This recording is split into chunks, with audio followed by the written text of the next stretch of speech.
I recently switched to a Garmin after being an Apple Watch girly for over 7 years, so this is my 30-day review. First and foremost, my absolute favorite thing about this is the battery life. The battery life is insane, at least compared to this. I would put this on at like 6, 7 in the morning, and it would be dead within 12 hours. I've charged this maybe 4 or 5 times, and it wasn't like it got all the way dead. I would charge it when it got to like 20, 30%. I do want to note, I don't feel like I use this to its full potential, so I'm still working on that, but like I'm not a runner. I might be a runner in the future, but I'm not a runner right now. I hate running, but I do like almost daily walks on my treadmill, which leads me to my first kind of problem with this, although it's not like a big issue. The best way I have found to log my treadmill walks is to log it as a treadmill activity. But when I'm done that walk, it categorizes it as a run in the app. So I have to go in and manually change like the activity and the name, which isn't like that big of a deal, but like I don't want it to be called a run when I'm not running, you know? I've tried logging it as like a walk indoor, I think is what it's called. But I like when I use the treadmill activity that I can like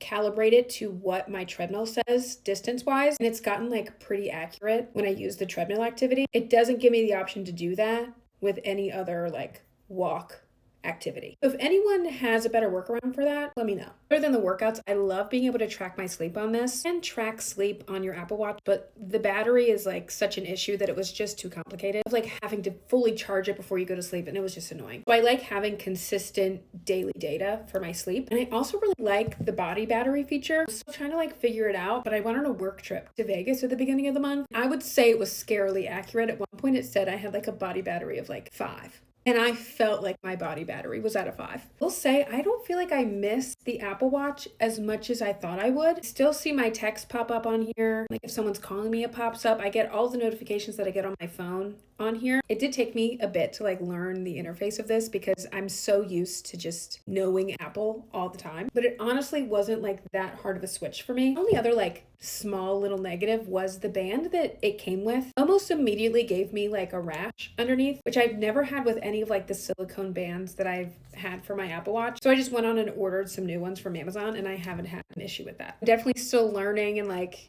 figuring out new things to do with this. But if you've been debating getting a Garmin or switching to Garmin from your Apple Watch, I say do it.